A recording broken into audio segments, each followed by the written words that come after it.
Vâng, xin chào quý vị và các bạn đã đến với kênh YouTube của Trung tâm Bảo hành điện tử Thế Bình. Vâng, à, Lời đầu tiên mình cũng xin cảm ơn tất cả các anh em thợ thuyền và bà con cô bác đã ủng hộ kênh trong thời gian qua và để không ngừng phát triển kênh YouTube à, chuyên về lĩnh vực điện tử TV. Thì hôm nay mình sẽ làm một cái đoạn video clip giới thiệu các bạn về cách thay màn hình TV Samsung. Và con này thì khách hàng gửi đến cho mình và thấy bảo là bị vỡ màn hình. Thì bây giờ trước tiên mình sẽ cắm điện vào và mình thử cho các bạn xem.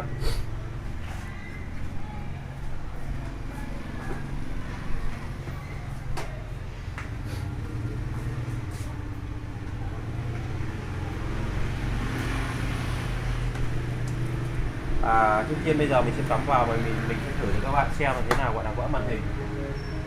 Đối với trường hợp những bạn là đây, các bạn đây, trong một cái video này thì các bạn nhìn rõ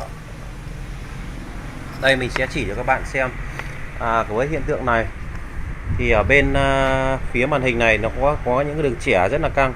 Và đây các bạn này, đây là bị tác động vào đây ạ, tác động vào. Khi mà mình sờ đây nó sẽ có một cái lớp bị vỡ đây, nó bập bùng đây. Đấy, chính là bị vỡ chỗ này. Đấy, với hiện tượng này thì không thể sửa được các bạn ạ, bởi vì là nó vỡ ở trên kính rồi, cho nên là mình phải thay màn. Thì bây giờ mình sẽ mở màn hình ra và mình sẽ thay màn hình cho các bạn, thay cho khách hàng một cái màn hình khác, màn hình mới khác, thì TV sau này sẽ với chạy hoạt động lại bình thường. Và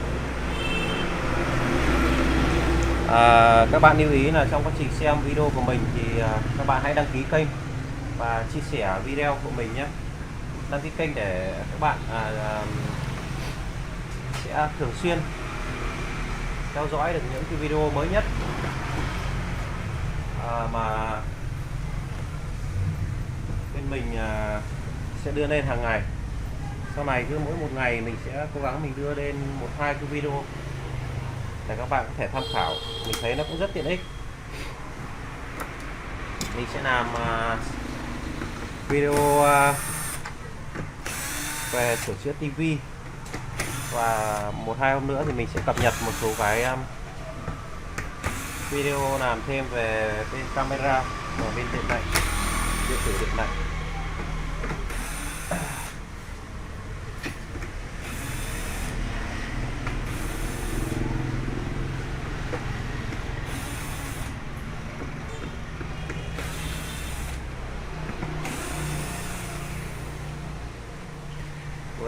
Mình đang thay màn hình với Samsung, model con này là 40S 5000.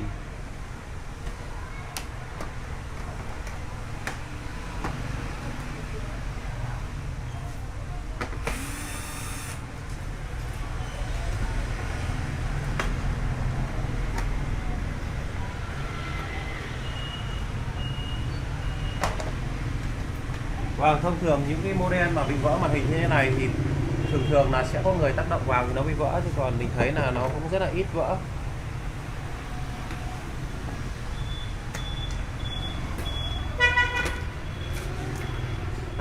Với hiện tượng này thì khả năng là khách hàng để tivi ở nhà và trẻ con ở nhà chẳng may va vào.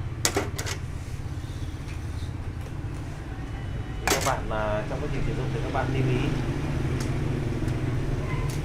ý của tôi để tránh khỏi cái trường hợp mà bị vỡ màn hình.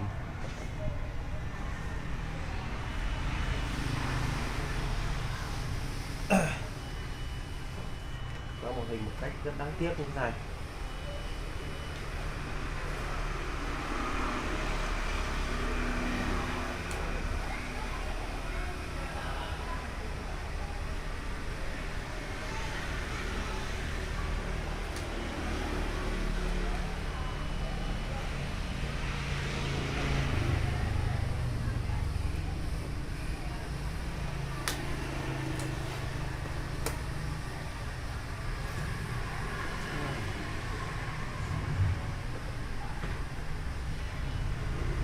mở màn hình thì mình sẽ có một cái cạnh màn hình như thế này.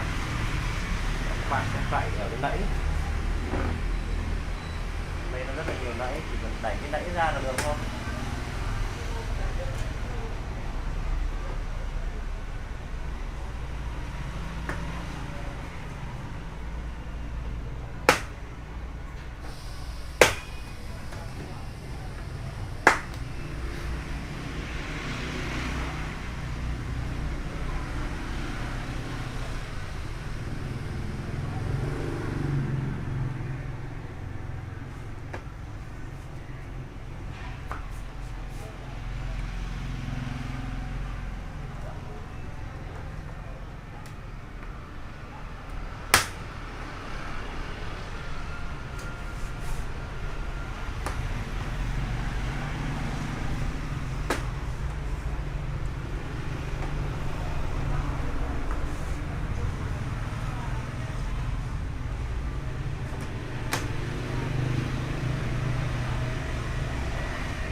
Vâng.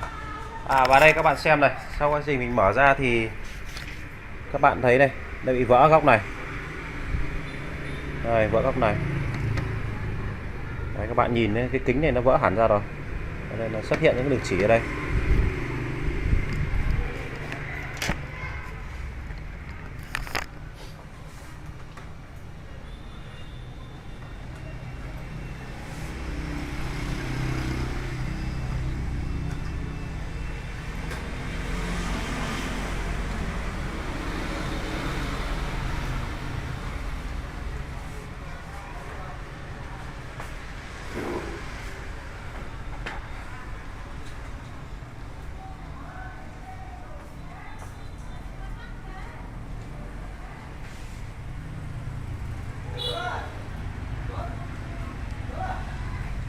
Đây vào mình sẽ đặt một con màn hình khác vào trong khay.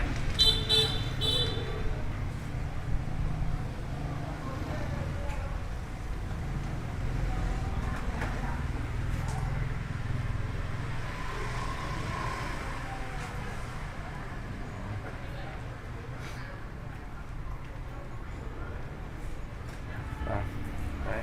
Và các bạn lúc này khi mà các bạn thay màn hình, các bạn đặt vào trong khay rồi thì các bạn đóng tivi vào bình thường thôi, ấn vào cái nãy và là xong thôi.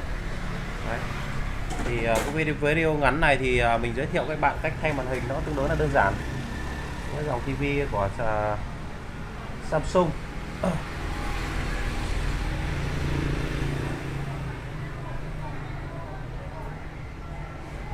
Con này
Đây.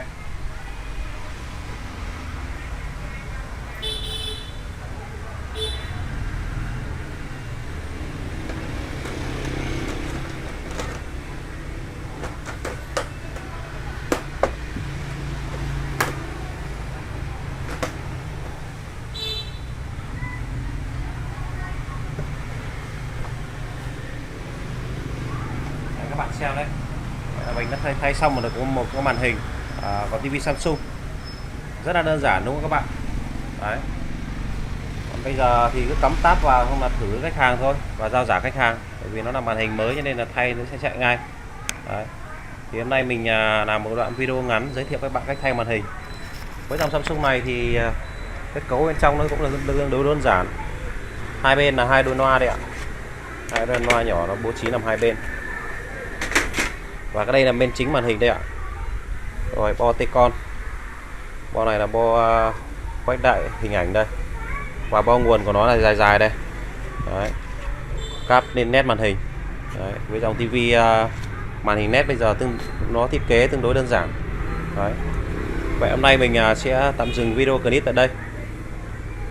Xin chào và hẹn gặp lại các bạn ở video lần sau. Cảm ơn các bạn đã xem kênh và chia sẻ kênh hộ mình. Các bạn đừng quên đăng ký kênh để theo dõi nhiều video clip mới nhất.